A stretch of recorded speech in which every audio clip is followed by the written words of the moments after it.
इनएलिजिबिलिटी of certain person to become director. कौन कौन director नहीं हो सकता? एक छोटी सी क्यूट सी लिस्ट है। आपको कुछ स्लाइड्स में इस तरह का एक स्माइली नजर आएगा। ये स्माइली आपके टीचर की मुस्कुराहट को शो करेगा। यानी टीचर इसलिए मुस्कुरा रहा है कि इतनी सारी बातें हैं, समझा तो मैं दूंगा, रट्टा तो बच्चों तुम्हें लगाना है। तो जब भी हमारी किताब में लंबी सी लिस्टें आएंगी तो वहां इस तरह का स्माइली फौरन से आ जाया करेगा, जो मेरे चेहरे की मुस्कुराहट को वाजे करेगा, क्योंकि आप मुझे देख तो पा नहीं रहे। तो ऐसे में मेरी ये मुस्कुराहट आपको याद दिलाती रहेगी कि आप जो है वो आपको मेहनत करनी है यहाँ पे। लेकिन जब एक लिस्ट सामने है, अब मेरे साथ साथ चलना है आपने। कौन कौन डायरेक्टर नहीं हो सकता? माइनर जी, छोटा बच्चा डायरेक्टर नहीं हो सकता। कॉमनली 18 साल से छोटे बच्चे को ज्यादातर कॉमनली माइनर कहते हैं। एम लॉ में इसके बारे में चैप्टर 4 में डिटेल से डिस्कशन होगी, माइनर क्या होता है। तो माइनर कोई बच्चा डायरेक्टर नहीं बन सकता। ये इस वक्त इनिजिबिलिटीज की बात कर रहे हैं कि कौन कौन डायरेक्टर नहीं बन सकता। अनसाउंड माइंड, जिसका जहनी तवाजुन खराब हो।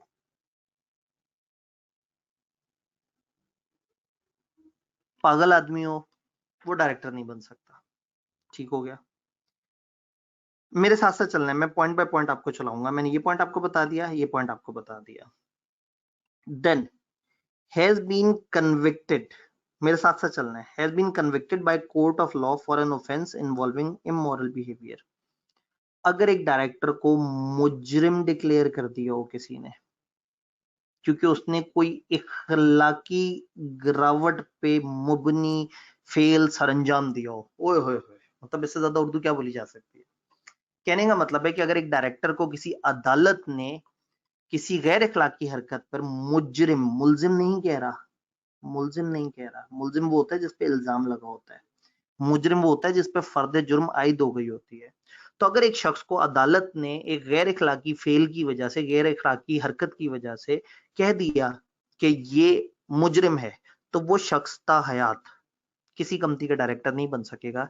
यानी कि जो गैर इखलाकी हरकतें कर रहा है वो कंपनी का डायरेक्टर बनेगा। और गैर इखलाकी हरकत ऐसी नहीं कि हल्की फुल्की थी और डांट पड़ी हो उसे कभी अपने प्रिंसिपल से या वालदेन से, नहीं, अदालत ने उसको मुजरिम डिक्लेयर किया हो। तो अगर किसी जगह अदालत ने किसी को मुजरिम डिक्लेयर कर दिया तो वो फारिग हो जाएगा। Then has been debarred from holding such office under any provision of this act. इस कानून के किसी और जगह पे उसको डायरेक्टर बनने से रोक दिया हो। फर्स्ट करें, हमारे कंपनीज एक्ट में किसी और जगह लिखा हो अगर ऐसा करोगे तो तुम डायरेक्टर नहीं बनोगे। यहां आप लोगों की याददाश्त का इम्तिहान है। हमारे सिलेबस में हमने किसी जगह ऐसे पढ़ा है कि अगर तुम ये हरकत कर दोगे तो तुम डायरेक्टर नहीं बन सकोगे, तुम पे बैन लग जाएगा? 5 to 5 वाली बात। हमने क्या कहा था? हमने कहा था अगर एक शख्स चीफ एग्जीक्यूटिव है कंपनी का और उसने डिविडेंड टाइम पे ना पहुंचाया लोगों को, तो 5 साल तक के लिए उस पर बैन लग जाएगा। वो किसी कंपनी का ना चीफ एग्जीक्यूटिव बन सकेगा ना डायरेक्टर। तो ये तो एक बात आपने पढ़ी हुई। अब कंपनीज एक्ट में 525 सेक्शन है, आपके सिलेबस में तो 70 के करीब है। तो पूरे कंपनीज एक्ट में किसी और जगह लिखा हो कि इस हरकत पे आप डायरेक्टर नहीं होंगे तो आपकी डायरेक्टरशिप कैंसिल हो जाएगी। यानी आसान अल्फाज में कंपनीज एक्ट ने कोई और जगह पे कोई और डिस्क्वालिफिकेशन डिफाइन किया हो, फारिग हो। देन उसने फिड्यूशरी बिहेवियर की खिलाफ वर्जी की हो पिछले 5 साल में किसी भी वक्त। फिड्यूशरी कहते हैं ट्रस्ट को।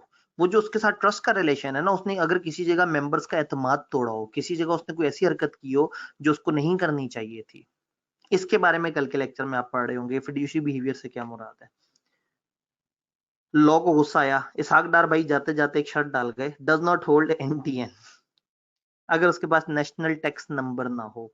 एनटीएन, नेशनल टैक्स नंबर, यानी अगर वो गवर्नमेंट के टैक्स के रिकॉर्ड्स में रजिस्टर नहीं है तो वो डायरेक्टर नहीं बन सकता। मुझे पता है मैंने दरमियान में 2 पॉइंट छोड़े हुए, मैंने किसी वजह से छोड़े हुए। देन अगर वो मेंबर नहीं है तो, ओए ये क्या हो गया? इसका मतलब है डायरेक्टर होने के लिए मेंबर होना शर्त है, क्योंकि अगर एक शख्स डायरेक्टर नहीं है और मेंबर नहीं है तो फिर वो डायरेक्टर भी नहीं हो सकता। बट इसकी 4 एक्सेप्शंस हैं। 4 केसेस में आप मेंबर नहीं भी हो तो डायरेक्टर बन सकते हैं। कब? अगर आप किसी क्रेडिटर या स्पेशल इंटरेस्ट वालों के नुमाइंदे हैं जिन्होंने कोई कॉन्ट्रेक्चुअल अरेंजमेंट करके कंपनी पे बंदा बिठाया, क्रेडिटर्स या स्पेशल इंटरेस्ट वाले वो लोग जिन्होंने आपको लोन वगैरह दिया हुआ है। अगर आप चीफ एग्जीक्यूटिव हैं तो आप मेंबर नहीं भी हैं तो भी आप डायरेक्टर बन सकते हैं। अगर आप होल टाइम डायरेक्टर हैं, who is employ of director, ये एम्प्लॉय ऑफ कंपनी, यानी अगर आप एम्प्लॉय डायरेक्टर हैं, आपने सुना होगा HR director, marketing director, finance director, ये लोग ज्यादातर एम्प्लॉयज होते हैं। इन डायरेक्टर्स के लिए मेंबर होना शर्त नहीं है। हम इस वक्त पढ़ रहे हैं वो 4 डायरेक्टर्स कौन से हैं जिनके लिए मेंबर होना शर्त नहीं है। तो क्रेडिटर का नुमाइंदा, चीफ एग्जीक्यूटिव, एम्प्लॉय डायरेक्टर और person representing a member who is not a natural person. एक कंपनी ने दूसरी कंपनी पे अपना एक डायरेक्टर नॉमिनेट किया हुआ है, ये नेचुरल पर्सन नहीं है, तो इसने जिस डायरेक्टर को नॉमिनेट किया है इसके लिए शेयर होल्डर होना शर्त नहीं है। हाँ, अगर उसके आर्टिकल्स में लिखा होगा उस कंपनी के फिर शर्त है, वरना नहीं है। तो जहन में रखना है, डायरेक्टर होने के लिए मेंबर होना शर्त है, बट इन 4 तरह के केसेस में डायरेक्टर बनने के लिए मेंबर होने की शर्त नहीं है। चीफ एग्जीक्यूटिव खुद ब खुद डायरेक्टर होता है, इसको हम कहते हैं डीम्ड डायरेक्टर। कल के लेक्चर में इसके बारे में बात होगी इंशाल्लाह। डीम्ड डायरेक्टर यानी कि खुद ब खुद डायरेक्टर, इसको हम खुद ब खुद डायरेक्टर काउंट करेंगे, ऑटोमेटिकली डायरेक्टर बन जाता है। अगर एक शख्स एम्प्लॉय भी है कंपनी का और आप उसे चीफ एग्जीक्यूटिव बना देते हैं तो वो खुद ब खुद डायरेक्टर भी काउंट होता है। यहाँ लॉ को गुस्सा आया लिस्टेड कंपनी पे, उन्होंने कहा भाई लिस्टेड कंपनी अगर होगी तो कुछ एडिशनल एलिजिबिलिटीज भी होंगी, ये सिर्फ लिस्टेड कंपनी पे अप्लाई करेंगी, बाकियों पे नहीं।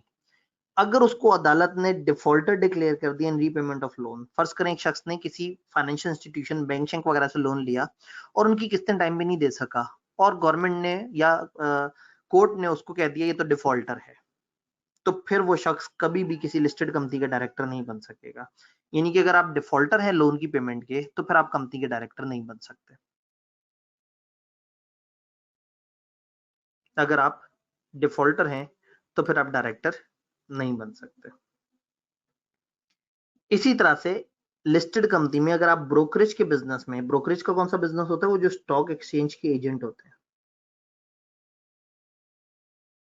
अगर आप ब्रोकरेज के बिजनेस में या स्पाउस हैं ऐसे किसी पर्सन के, स्पाउस कहते हैं बीवी या शोहर को, मतलब शरीक हयात को, आप अगर खुद ब्रोकरेज के बिजनेस में या आपकी बीवी या शोहर ऐसे बिजनेस में है, या आप स्पॉन्सर डायरेक्टर या ऑफिसर हैं किसी ऐसे कॉर्पोरेट ब्रोकरेज हाउस की, किसी कंपनी के जो ब्रोकरेज करती है, तो आप लिस्टेड कंपनी के डायरेक्टर नहीं बन सकते।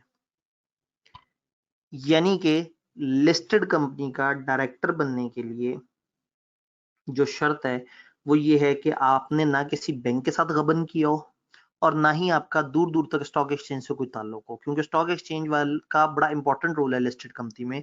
तो अगर एक शख्स स्टॉक एक्सचेंज का भी ब्रोकर हो और इधर भी लिस्टेड कंपनी में भी डायरेक्टर हो तो बड़ा गलत हो जाएगा। तो ये 2 इजाफी चीजें ओनली फॉर लिस्टेड कंपनी है, बाकी कंपनियों में अप्लाई नहीं करना है। इसका मतलब है कि एक डिफॉल्ट करने वाला बंदा बाकी कंपनी में डायरेक्टर बन सकता है। डन हो गया, 2 पॉइंट हमारे रह गए थे।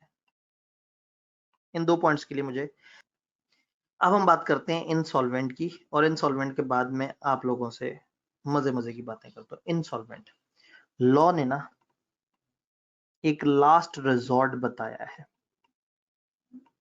एक लास्ट रिजॉर्ट।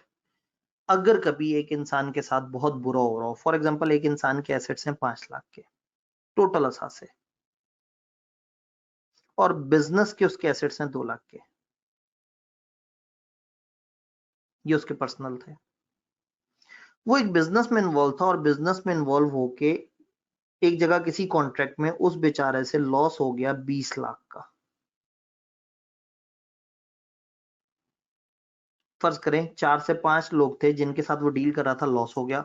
वो फौरन से इस बंदे के पास आए और उसको कहा हमारा लॉस पूरा करो। इसने अपनी दुकान बेची, ये 2 लाख निकाल के दे दिए। उन्होंने कहा भी हमारा पैसा पूरा नहीं हुआ, क्योंकि कंपनी नहीं ना थी, पर्सनल लाइबिलिटी याद है अनलिमिटेड। ये उसके घर पहुंच गए, अपना घर बिकवाओ, अपने सारे सासे बेचो, हमें रिकवर करके दो। उस गरीब ने अपना घर और अपने सासे बेचे और इनको मजीद 5 लाख भी दे दिए। उन्होंने कहा भाई अभी भी 13 लाख बाकी है, साढ़े पैसे दो। उसने कहा जी यकीन माने मेरे से अल्लाह की कसम ले ले, मेरे पास अब कोई एहसास बचा ही नहीं है। वो जनाब उन्होंने उसको चपेड़े कराई, घूंसे कराए और कहा हम 1 हफ्ते बाद आ रहे हैं, 1 हफ्ते तक पैसों का इंतजाम करके रखो। इस गरीब ने जाके अपने दोस्तों से, अपने यारों से, अपने रिश्तेदारों से कहा, देखो मेरे पास बुरा टाइम आ गया है, मैं 20 लाख का मुझे नुकसान हो गया है, मैंने सारे सासे बेच दिए हैं, 13 लाख रह गया, कोई मदद कर दे। मुश्किल टाइम पे कहाँ रिश्तेदारों ने उसकी सुननी है? रिश्तेदार तो अच्छे टाइम के साथी होते हैं, मुश्किल टाइम पे कौन साथ देता है अनफॉर्चुनेटली। तो हुआ ये कि ये बंदा बेचारा दर-दर जाता रहा, ठोकरें खाता रहा और इसको कहीं से पैसे नहीं मिले। हफ्ते बाद वो लोग दोबारा आए, उन्होंने कहा हमारे पैसे, इसने कहा नहीं है। उन्होंने जनाब फिर उसे घूंसे मारे, ये वो सारा, इसको जो है ना वो इसकी टांग पे चाकू भी मार दिया और कहा देखो अगली दफा पैसे ना दिए तो मैं कत्ल कर देंगे। कहाँ से पैसे लेके आएगा ये? अब एक बंदा कुछ भी नहीं कर सकता। पुराने जमाने में जब एक बंदा पैसे नहीं दे पाता था ना तो लोग उसे उठा के ले जाते थे और जिंदगी भर का गुलाम बना लेते थे। बट अब जरा इंसानियत की बात थोड़ी ज्यादा होती है आज के माशरे में। तो लॉ ने एक ऑप्शन दी है कि अगर एक ऐसा बंदा जो इस तरह की मुश्किल सिचुएशन में है वो कोर्ट का दरवाजा खटखटाए और कोर्ट से कहे I want to apply for कि मुझे आप इनसॉल्वेंट डिक्लेयर कर दें, मुझे आप इनसॉल्वेंट, इनसॉल्वेंट का आसान लफ्ज आपने उर्दू में पढ़ा होगा दिवालिया। हम कहते हैं फलाना कंपनी दिवालिया हो गई, फलाना इंसान दिवालिया हो गया। तो ये कोर्ट को अप्लाई करेगा, कोर्ट एक ऑफिशियल असाइनी भेजेगा, ऑफिशियल असाइनी कोर्ट का एक एक नुमाइंदा होगा, वो उसके सारे एसेट्स का हिसाब किताब लगाएगा, इसके पर्सनल एसेट्स देखेगा, अच्छी तरह से तहकीक करेगा, अगर कुछ और पैसे निकल सकते हैं तो निकाल के इन लोगों के हवाले करेगा और एंड पे उसको डिक्लेयर कर देंगे कि ये बंदा इंसॉल्वेंट है। जब तक उसका हिसाब चल रहा है वो अनडिस्चार्ज इंसॉल्वेंट है, जिसको भी डिक्लेयर नहीं किया गया, और जब डिक्लेयर कर देंगे तो हम कहते हैं वो डिक्लेयर्ड इंसॉल्वेंट हो जाएगा। अब इसके बाद वो लोग अगर कहेंगे जी मेरे पैसे, तो अदालत की तरफ से इसको इम्यूनिटी मिल जाएगी और अदालत लीगली उन बंदों से कहेगी कि जी कानून के तहत अब आप लोग इससे पैसे नहीं ले सकते, इसको हमने दिवालिया डिक्लेयर कर दिया।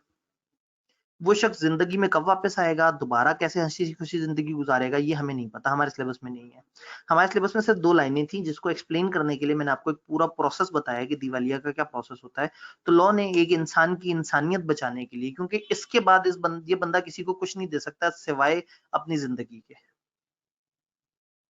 तो ऐसा ना हो कि इंसानियत की तजलील हो, अगर एक बंदा जिंदगी में वाकई ही बहुत पीछे रह गया है तो लॉ ने उसे ऑप्शन दिया है कि वो दिवालिया अपने आप को डिक्लेयर करवा दे, अदालत ठप्पा लगा देगी। अब ऐसे में कोई भी अपने आप को आगे दिवालिया डिक्लेयर करा दे अपने क्रेडिटर से भागने के लिए, ऐसा नहीं है। ऑफिशियल असाइनी आके बड़ा डिटेल्ड इन्वेस्टिगेशन करने के बाद उसको डिक्लेयर करता है। जी, has applied to be adjudicated as insolvent, adjudicate यानी कि मेरे ऊपर मतलब मुझे डिक्लेयर कर दें, and his application is pending. अगर एक बंदे ने अप्लाई भी किया हुआ है कि मैंने इंसॉल्वेंट होना है और उसकी एप्लीकेशन पेंडिंग है, जो पहले ही दिवालिया होने जा रहा है हम उसको क्यों डायरेक्टर बनाएं भाई? और एक शख्स जो अनडिस्चार्ज इंसॉल्वेंट है, जिसका भी केस चल रहा है, जिसकी अभी वर्किंग जारी है, जिसके ऊपर हिसाब किताब हो रहा है, तो आप इंसॉल्वेंसी के किसी भी फेज में हो, आप डायरेक्टर नहीं बन सकते। आपको डिक्लेयर कर दिया गया हो, आपने अप्लाई किया हुआ हो, आपकी एप्लीकेशन पेंडिंग हो, ऐसा शख्स जो दिवालिया है या दिवालिया होने के करीब है, उसको डायरेक्टर नहीं बनाया जा सकता। ठीक है जी, इंशाल्लाह ताला मिलते हैं। अल्लाह हाफिज।